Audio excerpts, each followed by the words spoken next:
be for the alt-right over Nazis and lefties. Should be. Nazis are technically lefties. Yeah. The Libertarian State Leadership Alliance presents.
State Leadership Alliance presents our 2017 National Conference, The Future of the Libertarian Political Movement. In collaboration with Outright Libertarians, we present Using Fully Informed Juries to Protect Minority Rights. A panel with Leslie Peterson, Mike Shipley, and Siobhan Lynch. My name is Leslie Peterson. I'm the Outreach Director for Outright Libertarians. We are the Gender and Sexual Minority Caucus of the Libertarian Party. We focus on education and outreach and activism. I'm going to pass the mic to Mike and let him introduce himself. I'm actually the chair of the organization.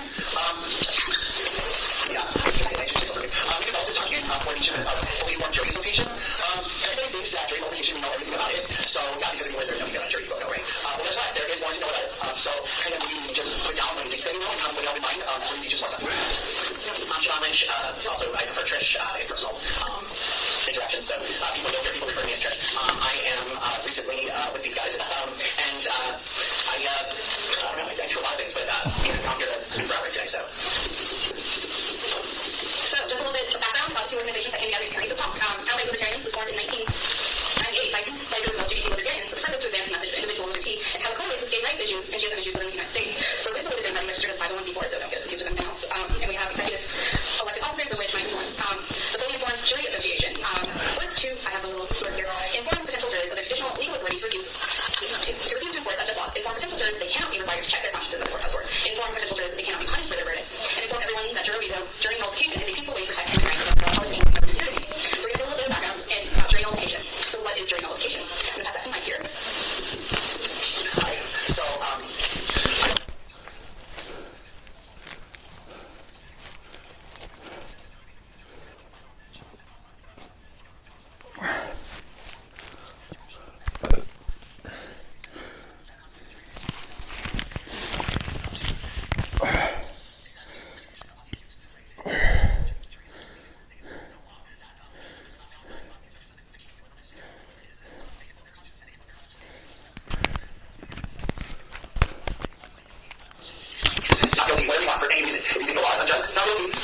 jury nullification is a really empowering sort of, it's almost like an anarchist-ish thing. To get on the jury and you can save someone's life. So, how do I do? You're good. So in civil trial, a jury nullification, a jury can nullify by finding a defendant not liable. And I'm sorry, I sound PowerPoint, but my computer just wasn't doing it. And even though the members of the jury may believe that the defendant did an illegal act, they do not believe he or she should be punished for it. This is really important. We see jury nullification happening a lot in the liberty movement when it comes to the drug war. So if you talk to a jury nullification advocate, the first thing they're going to say, we can use this for a pot, we can use this against the drug war, we can use this in this case. We very rarely see them break out of that paradigm of using it only for the drug war. What we're doing here is we're going to prove it in using it against unjust GSM laws. What happens is we have jury nullification of unjust laws. It doesn't set a precedent in the court, but it does set a pattern for lawmakers to look at. And if we have enough of these unjust laws that become nullified in the court, it can give evidence and support to get rid of these laws. We're going on to discuss the use of jury nullification.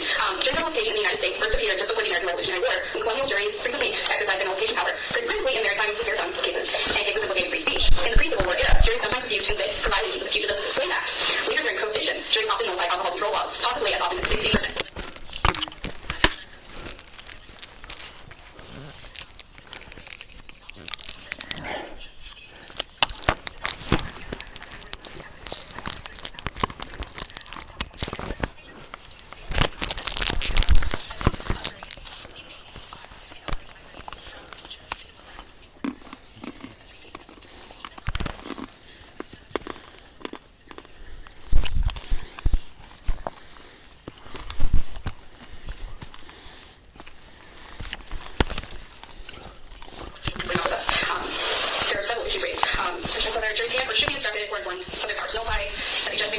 officers for cause when they refuse to apply the laws instructed. A judge may punish a juror for exercising fire during nullification, and all legal arguments except perhaps on motions.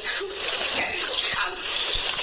When we created the software feature, we used a piece of research done by Adrian Levette with the Seattle Journal for Social Justice, and I know we hate that term, we're getting pretty going. They came out in April.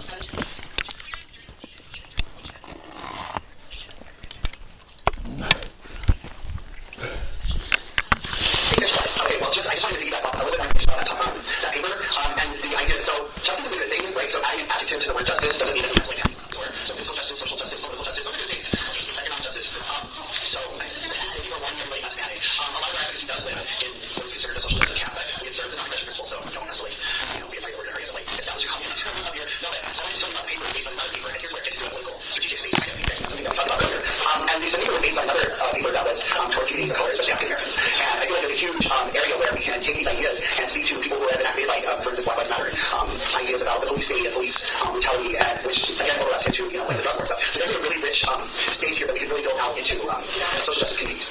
Now we'll take this after Oh, no, you're just getting more about freedom. Oh, okay, here's that. So because for just a long time there has been kind of this paradigm where if I say a plural adjective or a plural noun, gays, I suddenly done collectivism, so I have to like run straight for the door because communism, right? So we haven't really there's a lot of and so it brings so we find that very much in mainstream left, right? Well, the mainstream left is all about big state policies, right? So they don't actually have a whole lot to offer oppressed marginalized communities. So they were able to do things like same-sex marriage, right? Because that's a conservative institution. They're really like just Republicans made it anyway. Because that involves the state, right? But they can't really touch things like sex work because that involves dismantling the state. They can't really touch things like criminalizing BDSM identities because that involves dismantling the state. They can't really touch on the way that people who are fleeing persecution in places like without dismantling the what do you call that? The deportation is a word for that. Yeah, the like industrial complex where they Deportation industrial complex. Yeah, there's another word for it like that. Correction control. Yeah, something like that. Control. No, it was a really sinister something for it.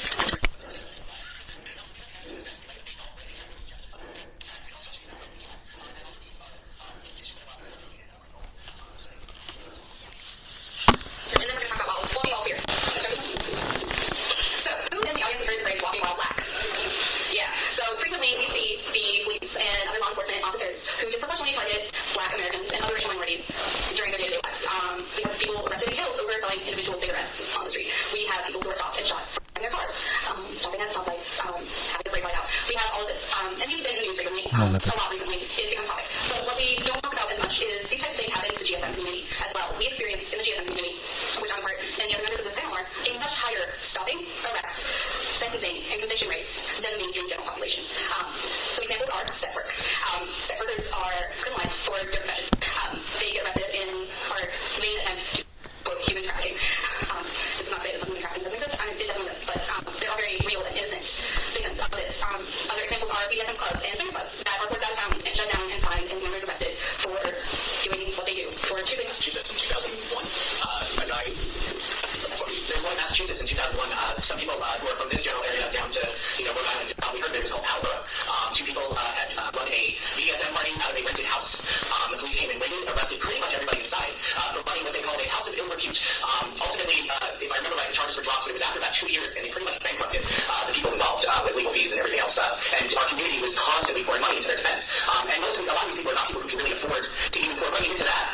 So it really does affect our communities. And there was a large amount of, pretty much a wide range of sexualities and gender identities within that particular group.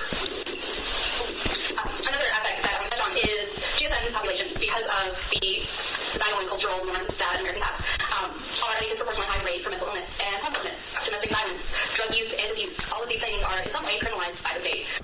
Being homeless is a criminal crime. You may not be good, but you try being homeless and finding places to sleep at night and go find a place in jail. I know we have some personal stories in this room about how these things have been criminalized and fought by the state, but these things are criminal crimes. Homelessness, drug use, abuse, mental illness. The only way we're going to fight these, we're never going to convince the state to change it. I'd love to think so, but it'd be pretty cool. It's got to go there. I'm an optimist. So, the other way. Okay. Yeah, that's what you're talking about. Yeah, that's the end of it. We're done. Okay, so I'm sorry, that was really rude. So what's going on is when Kirsten and I of the talk, Leslie wasn't present. No, I didn't have to find a PowerPoint. I was going to kind of like prompt you to, is that right? It's a series of discussion questions about the way that GSM people become ensnared in the system. And I think what was happening right now is a perfect segue into that. Because, for instance, GSM people who are raised in religious conservative households.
as we find ourselves drawn into, the DSM experience, right? So I might start in my youth by being asked to leave my home and finding myself, a young twink who, which I wasn't a twink because I have hair, so, right? But, like, they're very popular with elderly gentlemen who have money to spend, right? So there goes your survival sex. We recently saw a case with a young male man, somewhere in the Midwest, who was having a consensual relationship with a Republican congressman in his area, and he was criminalized for taking basically sugar baby money from his partner every time he met up.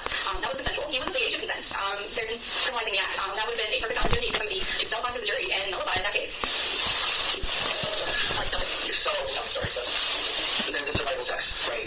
And then there's the drug use and there's homeless, right? So that's layer one. So I've been living in the systemic environment that, drove me out, and now I'm already a disproportionate rate of behaviors that are exposed to each of the forces of power. So the next layer is how does policing disparities draw me again into another layer of being disproportionately, right? So this is where I'm visually profile. This is where I'm being, not me, but talking about trans. I guess I would be talking about gay, right? Talking about queer, right? Or this is where I'm in an adult bookstore and the police raid the thing, right? Because they're trying to buy my next sugar daddy or whatever. Or just hide on my mind. I don't know where you go with that way, right? So the police are out there and they're instructed to identify people and behaviors that, that they can observe visually, right? So there was a case in Phoenix where Monica Jones, is somebody who may have heard of this story. Monica Jones was walking down the street. She's a big, beautiful trans woman. She actually is a sex worker, but she wasn't working that night. And Phoenix has this thing called manifestation. So it basically means if you look like a hooker, the cops can stop you, and that's a crime. So walking down the street looking like a hooker is a crime. I mean, everyone has it. Right? So Monica Jones was out there, and they picked her up and they put her and entrapped her. And so they popped her for manifestation and actually not completing the transaction, but verbally, like almost, I guess. That was actually struck down in court because the ACLU got involved and they challenged it on 6 speech grounds. Something like that. Right, yeah, I have a lot to look at that. Okay, right now. I've done it. So there's the policing disparities. Another example of that would be when I'm homeless and I'm sitting in a park, then I'm suddenly exposed to self. So that's the next layer. So enforcement, so you can see there's already been 2 layers, and we're not even done. We have like 3 or 4 more layers that we get through. So I'll let Leslie explain this one.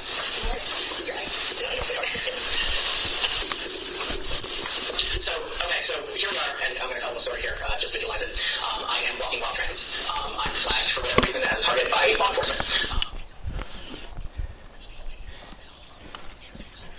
Experiences. And this hasn't happened to me, but I've worked with a lot of people who it has. And essentially, you're buttonholding, and especially with trans people, the first thing that happens is that they can't figure out where to put you, and either one is particularly safe at that point. So the justice system, and especially the enforcement side, is not prepared to deal with people of queer identities, especially gender minorities. And from that point, you're essentially waiting to be seen on arraignment. Then you have to deal with bail. Well, bail gets set much higher. And if you're lucky to have been signed as a sex worker, and this sounds strange, in New York there are sort of preventative ways of moving people. SWAP does a lot of stuff. I wouldn't say they're particularly effective, but it's ways of getting. What's that? Yeah, well. But essentially, sometimes they're able to either lower the bail or get you released on pre-trial, but if you can't, and then essentially you're held until trial, and that can be a couple years. And they pretty much screw you if you are of a gender minority. From that point, then you make it into the courtroom. At which point, if you end up with a jury that is not particularly friendly towards trans people, you've now essentially gone to prison or jail for being trans.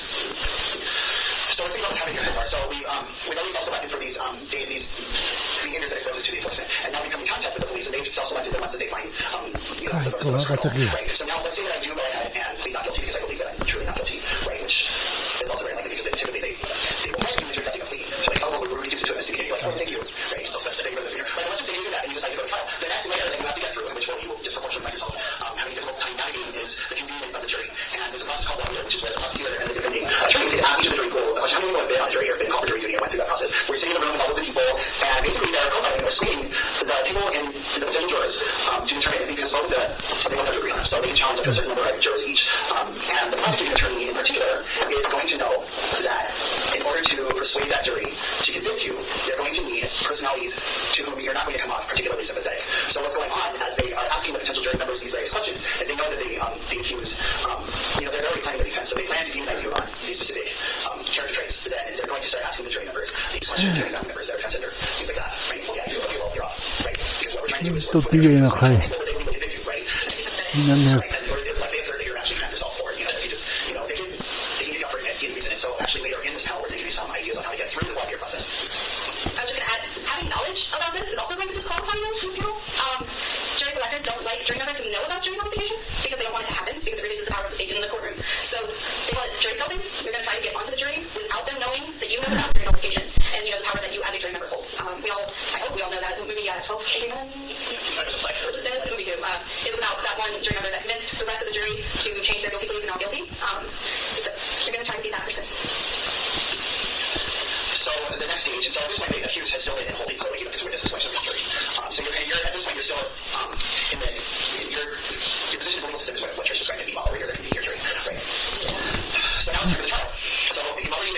already stacked against you, and they bring me in.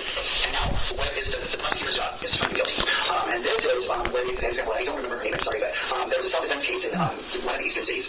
She had actually, she was with a couple of her friends, and they had been attacked, and she defended herself with a knife. And they accused her of... Oh, that was the Black Lesbian gang? Yeah. Yes. And so they went on TV, and they told everybody that Black Lesbian gangs were roaming the city, and they played on these stereotypes to kind of, to play up those stereotypes. That's the same kind of thing that they're going to do in a courtroom. There was another case in Phoenix, her name was Jessie. Jessie was a teenage runway. She was living with bipolar depression, or some kind of a depression type thing. And her lover was in his late 40s.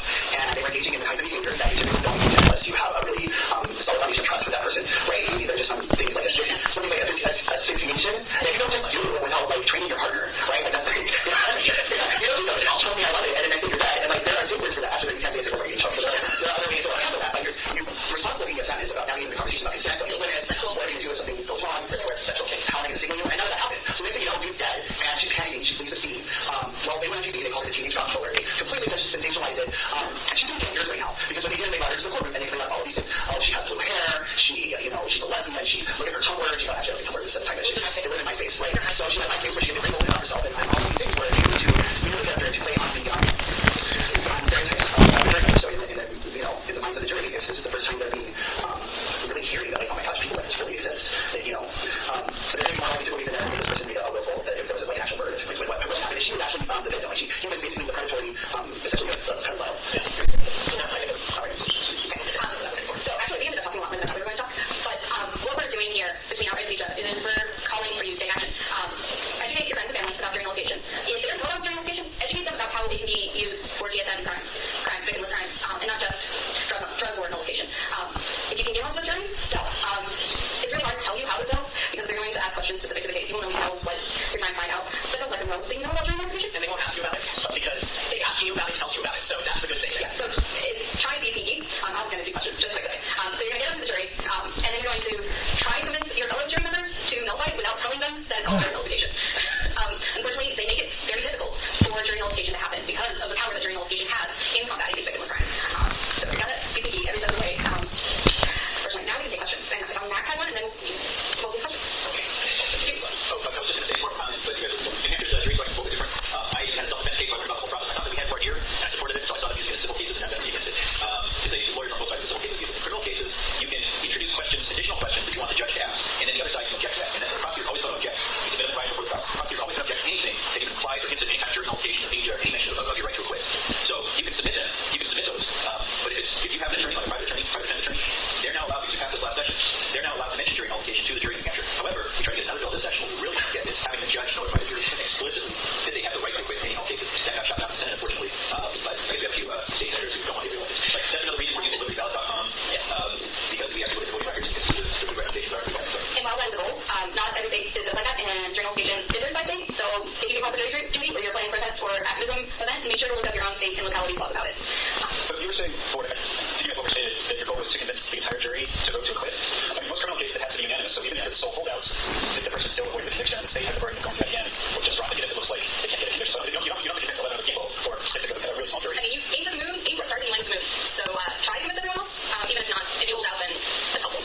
So just before we run out of time, I want to kind of drive something home, because there's another two layers of the harm. And so if you do get convicted by this jury, the next stage is sentencing. So the judge is going to just have heard all of those things, and we don't get to pick the judge. So you could be before a judge who has a social conscience and who recognizes that you may have just gotten the railroad and goes ahead and gives you the minimum sentence. But it's just as likely that you're going to get by the judge who's going, oh my gosh, what did I just see, right? And they're going to give you a higher penalty, right? So there's the layers of the disproportionality you add up. And the final step is when you actually get to the prison, where you might be housed with the wrong gender, you may be housed with a person who like literally buys and sells you for cigarettes, like rape jokes are disgusting, but like in prison, like it happens.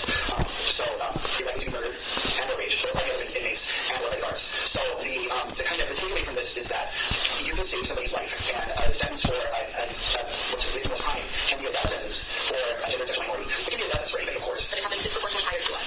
Yes. Very good question. Is there any occurrence where jury nullification could actually bring about the wrong result in a case? We did historically see that during the Civil War and onward up until the Civil Rights Movement. Sometimes all-white juries would make the go guilty on cases that were obviously not guilty to defend it to the black or other racial minority. Or the white guy who had done that. But historically, more often than not, and we don't have exact numbers here, all we know is that the general trend is that it tends to nullify victimless crimes and help minorities rather than hurt them. I wish you had numbers, but because unfortunately courts did not keep very documented. Franklin Zero. It just seems like it's easy to go very far because my law is out. I mean, like you're saying.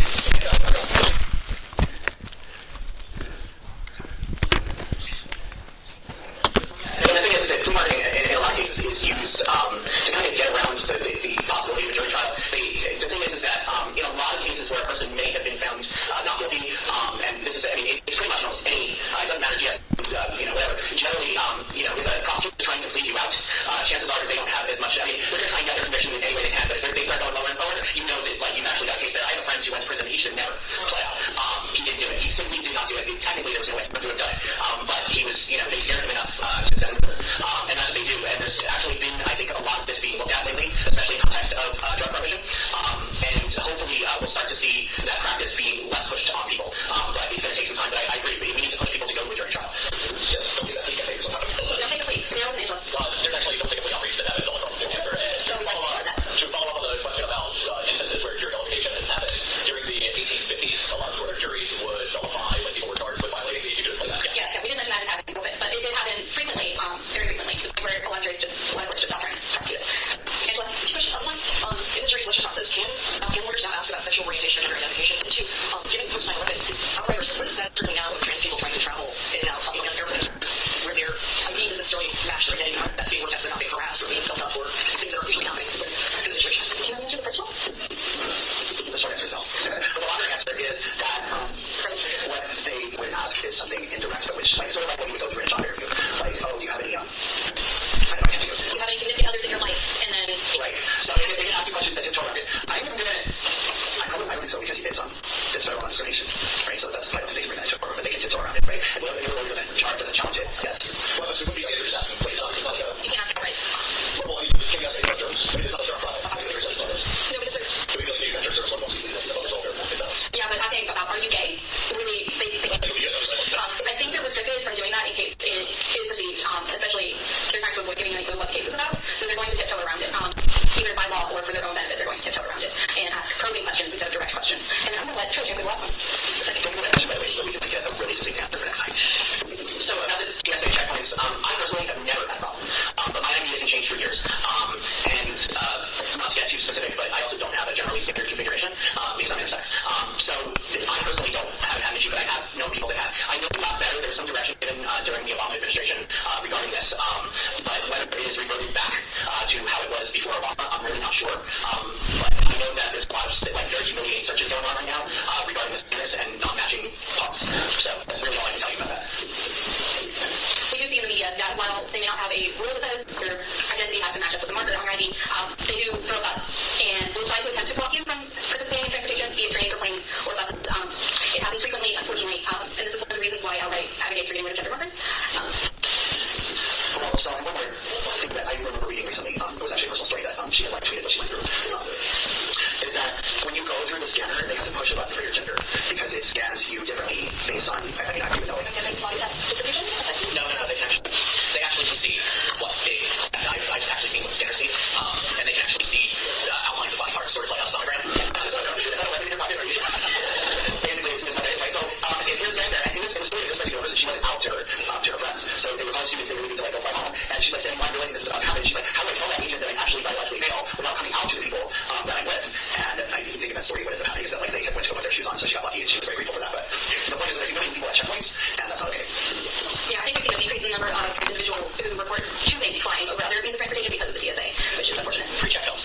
Pre-check helps, but then giving all your information over. Yeah.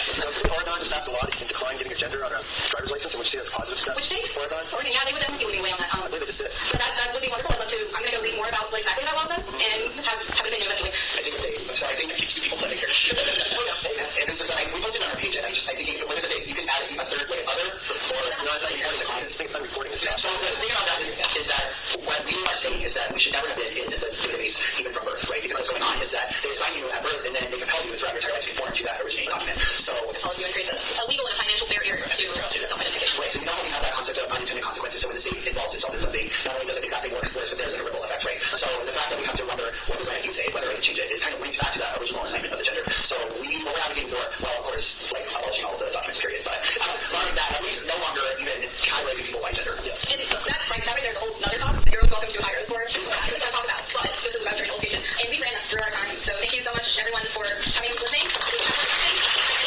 I think we're moving into the open bar or cash bar. The Libertarian State Leadership Alliance presents.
get as much name recognition. We had close to 400 signs up all around the state, and thanks to all the volunteers who helped out. But that's what it takes to get over 4%. All the other candidates, Robert Barlow in the congressional district, to Brian Chabot ran the Senate, they all peaked out almost exactly 2%. So 4.3% is, of course, a record for New Hampshire. We get 4.5% back in 1996 Ken Williams. He spent a ton of money. But like I say, it's $30,000 to $40,000. I'm pretty convinced that with ballot access in 2018. It's just my details. And, well, you can disagree, but I helped Robert Barlow's campaign. We campaigned hard to get a lot of vote down, a lot of sign votes, to get 100% of the vote. And I feel like, I really think, unless we get our act together, we're going to lose it in 2018. And that means that in 2020, they're going to have to do the same thing again. And finally, I have a handout on all your tables. It's ruling strategy. This is literally what every classical liberal party in the Western world does. There's always a conservative party that focuses on socially conservative areas. They always go for deep south, Bible Belt, rural areas, older areas. And then there's a classical liberal libertarian party in every Western country, and they focus on urban areas, college towns. And if you look at this one from the Marvelous campaign, special election happened a couple days ago. Marvelous won 5.8% of the vote. But if you look down here, 18.9 rolls, he won 21% of the vote. He won almost as many votes as the Republican. I'm a medic. So the Republican, Democrat, and Libertarian each won over 20% of the vote. So on 18 to 30-year-olds, we're holding our own. I got 8% of the vote on people under age 55 in New Hampshire, and almost nothing on more voters. And that's been pretty consistent everywhere. And at the same time, they did a mock poll on high school students. I won 11% of the vote. Among some high schools, I won 16 or 17% of the vote. And that's on an $800 campaign. So we need to reach out and really focus our efforts. The same with other classical liberal parties have done. College towns, younger areas, urban areas, Northeast, the West Coast. I did almost 6% of the vote in 4 out of 5 wards there. I did really well with rural colleges there, over young people, recent high school grads, and all of our libertarian candidates are doing better. So if you look at this, it's a ton of research that went into this. These are all successful, personal freedom parties. Every other country has them. Some only have a handful of MPs. Some have, 30, 40, 50, 60 MPs, the members of parliament, who are part of the broader small government coalition. And that's how we keep small government balanced by in these countries. That's how we keep our country going for a second. Hello, Joseph Salva. I'm a state representative for District 4. I think one of the valuable things to bring up, especially after being elected, is media presence. Coming into this as someone who originally ran as a Democrat until a moral choice had caused me to switch over to the Libertarian Party.